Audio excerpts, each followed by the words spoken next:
Welcome to the Mike Bates Show. This is Mike Bates. Joining me by telephone is Matt Staver. He is founder of Liberty Counsel, which is a Christian legal ministry.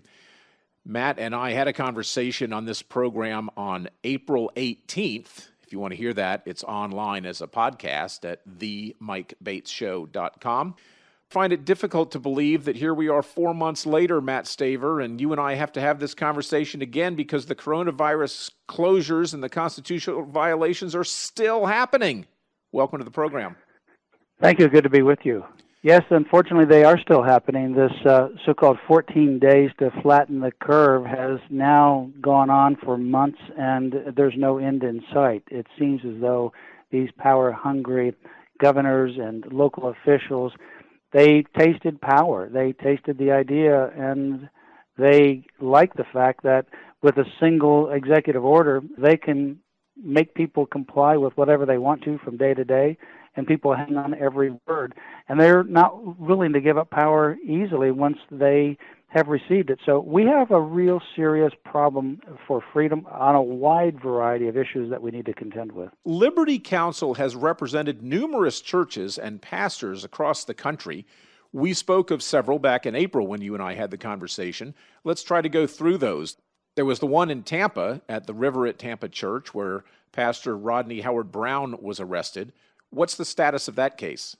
Well, that particular case is the very first one in the country that got a lot of national news. It's the first pastor in America that was arrested over this issue of holding church services. It was the last Sunday of March, and he was arrested, charged with 2 criminal misdemeanors for having a church service in the morning and in the evening, by the way, which was approved by the same sheriff. The Thursday before the Monday on which he did get arrested, the same sheriff approved him, and the same sheriff arrested him. It's absolutely unbelievable. In the meantime, what's happened, however, is we got the criminal charges dismissed after about 2 months, and Dr. Rodney Howard-Browne began meeting outside, and he did that because he wanted to start outside and have larger opportunities for people. People came from around the area and around the country. He had large crowds, very large event outside for every day, 7 days a week, 4 hours every night.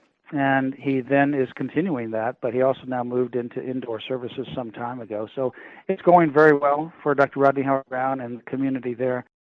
You also represented the church in Greenville, Mississippi, the Temple Baptist Church, where armed police officers issued citations to a drive-in church service held on private property, which ought to outrage people right then and there. What's the status of that one? That one has resolved. We didn't actually directly represent them. Another attorney represented them, but that one resolved. We had some very similar to that because on Easter Sunday in Kentucky, the Maryville Baptist Church there was also confronted by police officers on Easter Sunday in a parking lot service.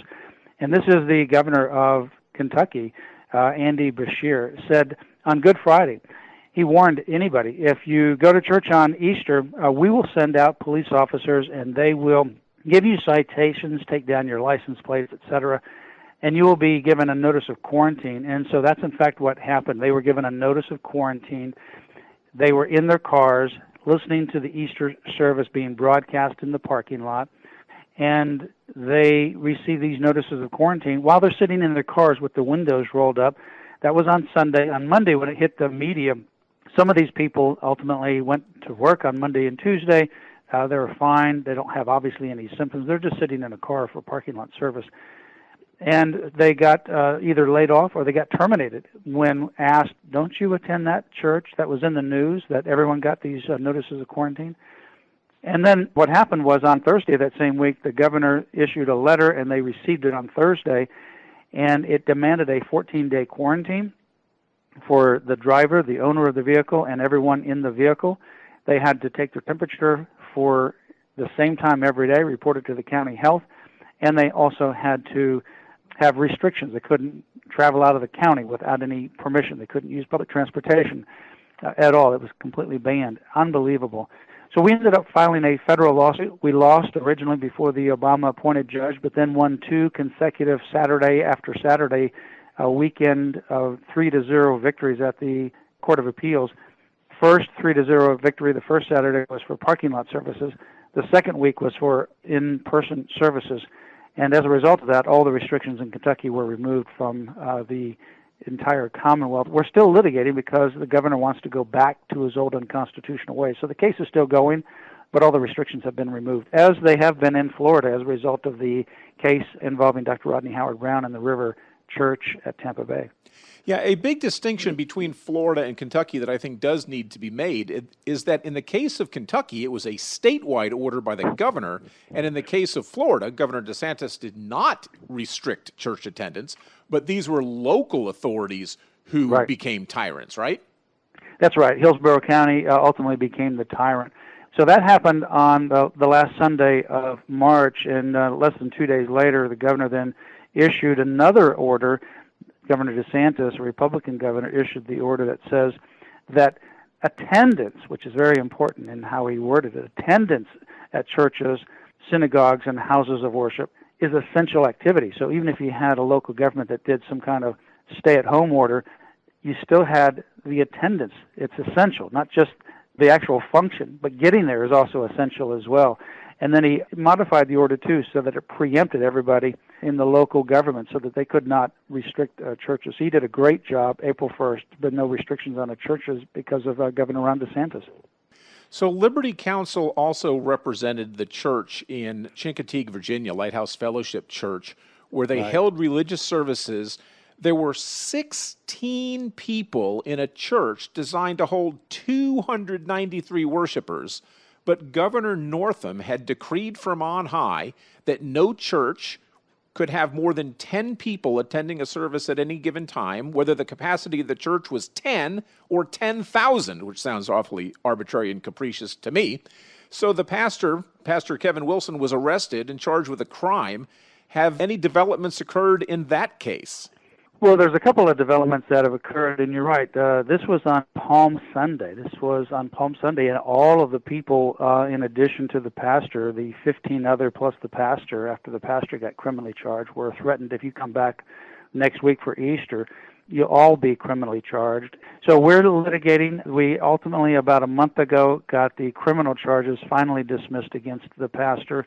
But the case is still going on. We're still going against the unconstitutional orders of Governor Ralph Northam. It's on appeal at this moment.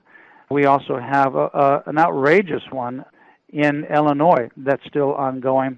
Right now in Illinois, no restrictions because of the churches we represent, but they want to go back to their unconstitutional ways, and so that case is still going on through the courts of appeals. But also we're about ready to, in the next month, file a request with the Supreme Court. It's the first case in the country that has a final decision, so this won't be an emergency type of situation. It'll be for a full-blown merits hearing at the U.S. Supreme Court. And I can go into some detail about that one, but I'm sure you've heard about the Elam Romanian Pentecostal Church and the Logos Baptist Ministries case that's right there in Chicago. Unbelievable series of circumstances that these churches have experienced. Yeah, let's go into that. I'm aware of it, but let's go into it because I guarantee not everybody listening is. So what's the Reader's Digest condensed version of that? In Illinois, they had a 10-person limit, no more than 10 people. It doesn't matter, like you said before, whether you have a sanctuary of 10 or 10,000, doesn't matter. 10 people, that's all you can have, period. And so the pastors, these are Romanian pastors and churches. They've come from communist Romania. Their first day of freedom was on Christmas Day, 1989, when the communist dictator Nicolae Ceausescu was ultimately removed and executed on that day, on Christmas Day. So they know what it's like for churches to be bulldozed, to be shuttered, for pastors to be arrested, for Christians to be ridiculed and harassed and jailed. And so they came here to America, where they love. This is their land of freedom. They love America. This is their adopted country. So what happened is these churches decided, well, it's time to meet. After a period of time of complying, they began to realize all the social ills that are going on in our community, they needed to be able to meet. So they started meeting. They had social distancing. They had a model that everybody could follow, but instead of praising them for all that they did and the sanitizing with professional services and so forth, they came after them. The mayor, she did this first. She put in parking signs on Sunday from 7 a.m. to 9 p.m. for 9 blocks around the church on the road, the street parking. and then she towed the neighbors' cars for 9 blocks. 9 blocks. And one lady who's a neighbor is a nurse. She came home at 4 o'clock after doing her late night shift, early morning shift, parked her car out in front of her house just like she always does, comes back out a little after 7, her car's gone, it's towed. Then they sent out letters to all the neighbors. The reason why there's no parking and your cars are being towed is because of this particular church. It's violating the governor's orders. They named the church and the address. Fortunately, the neighbors realized more than the mayor did, and that is the church doesn't use street parking. This is not the church that's doing this. It's the government. It's the city. It's the state. So they didn't come back and get mad at the church. In fact, some actually even came down to the church to talk to the members and even attend the service, and some even gave contributions, amazingly, to the church because they knew it was a good neighbor. So what happened was then the mayor sent out police cars. 3 different squad cars went and blocked the private driveways of the churches. We represent those 2 churches. So that didn't stop them, so they criminally charged them. Those criminal misdemeanors are still pending. We don't have those dismissed yet. Then they sent a letter from the Public Health Department. That didn't stop them. Then they sent another letter saying, you are a public nuisance for having a meeting of 10 people or more. We will shut you down, and we will include summary abatement, which is up to and including not only locking but bulldozing the building. When that happened, we asked for an emergency hearing before the U.S. Supreme Court.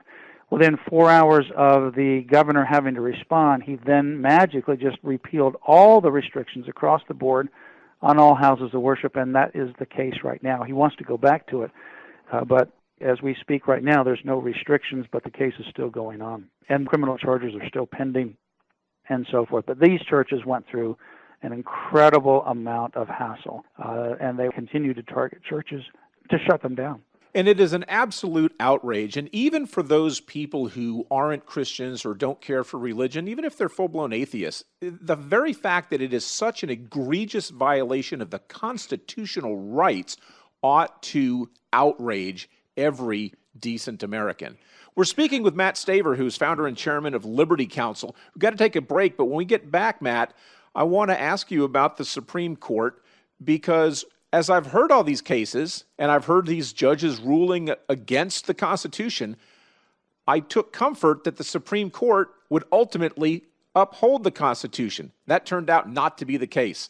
I will ask Matt Staver about that when the Mike Bates Show continues. Welcome back to the Mike Bates Show. This is Mike Bates. With me on the telephone is Matt Staver. He is founder and chairman of Liberty Counsel, which is a nonprofit legal ministry that represents churches and pastors and congregations who are, unfortunately, all too frequently entangled with the law. And with this coronavirus closure, there have been more than I can count. And as I said before the break, Matt, I kind of figured that the lower courts were simply doing wrong, but ultimately the Supreme Court of the United States would do the right thing. Well, I turned out to be wrong.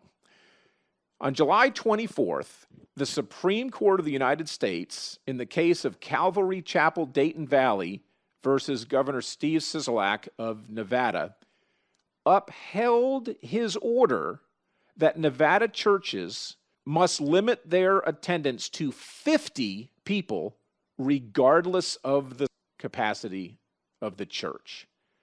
I was stunned at that 5-4 ruling. Now, I realize you didn't represent Calvary Chapel, Dayton Valley, but you certainly must have some insight and an opinion on that. How on earth did that ruling happen? Well, it's a good question. Yes, it was a 5-4 decision. And it really wasn't even a decision. It was 5-4 denial because there's no opinion. There's zero precedent here. There's zero application outside of the fact that it was denial. This was not a ruling on the merits. This was an extraordinary request that the church asked the U.S. Supreme Court to do, and the church needed to have this done because they wanted to be able to not be under the thumb of the government. So the church didn't do anything wrong. The church did exactly what it should have done. But the posture of the case was an emergency request of the U.S. Supreme Court to actually intervene in a case that's still ongoing that has not yet been decided at the Court of Appeals below. And so that was the request. The burden to actually accomplish that, the hurdle, if you will, is much, much higher. than if you were to actually win on a case where the lower court has decided it and the Supreme Court is ready to actually rule on the merits. That's a big, big difference. So the hurdle is much higher. Now, I think they should have still granted the motion, but there's no precedent when the 5-4 decision just simply says denied. But this case didn't. It was like I read it. It was like a 20-something page decision. Now, I realize that the church... It's a dissent. The dissents were longer. They were going in to give their opinion. Look, it's like a petition for cert when you have about 8,000 cases that are requested to 10,000 every year. Only about 1% or less are actually accepted. When the Supreme Court takes your case and looks at it to say, are we going to take this case or not? Now, these are cases, mind you, that have already been decided by the lower federal court of appeals, right? So they're ready for the Supreme Court to make a decision as to whether to take the case and reevaluate it. When you get the word denied, that doesn't have any precedential value at all. It doesn't mean that the Supreme Court's done anything. And even when you get people in the justices that simply dissent and say, no, we should have taken this case. These cases are ready to review. They're important. We need to decide them. It has zero precedential value. The fact of the matter is the Supreme Court has not issued a single decision on any of these church cases. I do understand, Matt, that it does not have precedent because the church was only seeking injunctive relief. I get that. But it should have been prima facie obvious that the churches were being treated differently than businesses such as, for example, casinos, whose attendance was not limited to 50 people. It was limited to 50%. That should have been such an obvious case. No, I agree with that. On the other hand, I think that we win this case when we have a case there that's ready to be decided. We have such a case, and it's the case that I just talked about, the case out of Illinois. We do have a final opinion now from the Court of Appeals, and it conflicts, by the way, with our 2-3-0 victories at the other Court of Appeals, the Sixth Circuit Court of Appeals. So we have a classic split between the Courts of Appeals right now. And the first case to actually have a final decision is the Illinois case involving our churches there. So that's why we are in the process of asking the court to review the merits of that case. It's not going to be an emergency order, but it'll be a standard review of the merits. And that's in the process. And that's the very first final order in the entire country. All these are interim orders. They're in the process. And the Supreme Court rarely ever gets involved in jumping into a case dictating how the lower court should actually rule on something before it's actually ruled on that something. On the other hand, yeah, from a practical standpoint, sure. I think it's a no-brainer that there is discriminatory treatment, and I think that we'll win that at the end of the day when we have a final ruling before the U.S. Supreme Court. So I think we will win that case. Here's the other thing. Besides the fact that you look outside the church with the other secular meetings, and it's pretty obvious that casinos can have 50% capacity, but churches can only have 50 people. So you have thousands of people, perhaps hundreds and hundreds of people in these casinos, very large facilities, versus 50 people, no matter how big the facility is for a place of worship. That's obviously discriminatory. But look at this, too. In every one of these cases, this is even clearer. In every one of these cases that we are litigating, and we're in 5 different states right now, we're working in 44 states with pastors and churches, about 2,000 of those, but we're litigating in 5 courts right now across the country. Every one of those, and all the ones that we're not litigating, have the same thing. In the same church or place of worship, you can have an unlimited number of non-religious services. Let me give you an example.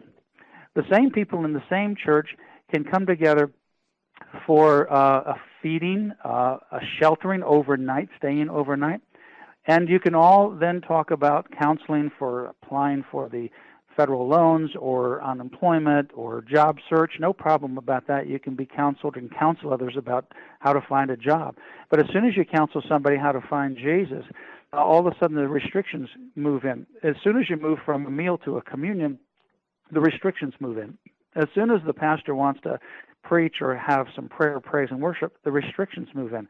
That's the clearest example on every one of these cases, and it's exactly the same, that shows how can they justify that? How can you have an unlimited number of people that you feed and you house overnight and you counsel them on how to find a job, but if you want to have a worship service, now we put the clamps down on you. That doesn't have anything to do with COVID and protecting people's health. It has everything to do with discriminating against people of faith. And then when you move over to our case, for example, in California, where we represent Harvest Rock Church and Harvest International Ministry, they, on July 6th, the governor, Newsom, issued an order, no singing and chanting, none. Now, that is unprecedented across the state. Then he says on July 13, no worship, zero. And that includes, get this, in-home Bible studies and fellowship. So you cannot have anybody that doesn't live at your house, at your home, nor can you be at their home, to study the Bible, to pray, to have fellowship or praise and worship. That is criminal in California, punishable by not only a criminal charge of a misdemeanor, but a $1,000 a day fine. Yeah, and Michigan has similar rules too. So we not only now have the First Amendment right to the free exercise of religion being violated, we also have the First Amendment right of peaceable assembly being violated. If there were ever cases that deserved unanimous ruling by the court, it would be these cases. And yet so far it seems the courts are ruling against the First Amendment. It's just astonishing. Well, it's split right now. You've got a 2-2 split at the Court of Appeals. And two of those cases are ours. We have Seventh Circuit going one way, Sixth Circuit going the other way. You've got the Fifth Circuit going one way, the Ninth Circuit out of California going the other way. Now, the other ones are not final decisions. They're on emergency injunctions pending appeal, but the one out of Illinois is the final round. And then in the lower courts, they're split both ways too. They go one way, they go another way. I mean, these kinds of cases, as you kind of circle back to what you said before, these have Supreme Court written all over them because of the confusion. And frankly, this is an easy decision. There's nothing complicated about this. But I predict it won't be 9-0. No, I predict it's not going to be 9-0. I guarantee you that it's not going to be 9-0 at the Supreme Court. But I think at the end of the day, I win. God help us if we don't win, because, I mean, the Supreme Court in 1947, I mean, here's just how easy it is. Go back as 1947. They said in the Everson case that the Establishment Clause means at least this, and they then bullet pointed essentially what it means, including this sentence here, that neither the state nor the federal government can force someone to attend church nor stay away from church against his will. Now, what in fact is happening? Exactly that, forcing people to stay away from church against their will. And that has been a holding of the Supreme Court going back as far as 1947. Well, hopefully we will have a serious affirmation of the First Amendment rights to free speech, freedom of religion, and freedom of peaceable assembly here coming very soon. So Matt Staver with Liberty Counsel, he's the founder and chairman. I know that you offer these services across the country for free, but I know there are costs involved. So if people wanted to contribute to the cause, how can they do that? Sure, thank you. They can go to Liberty Counsel's website, lc.org. That's just two letters, lc.org, and there's a donate button about how you can give, easy online, lc.org. I would also encourage people at that same website, sign up for the newsletter, because it is amazing, though not surprising, how many cases there are against people of faith that never make the news media, and the only way you're going to learn about them is when you hear them from organizations such as Liberty Counsel. So subscribe to that newsletter. There's no cost to that. Matt Staver, thanks so much for joining us today on The Mike Bates Show. Thank you. It's been my pleasure.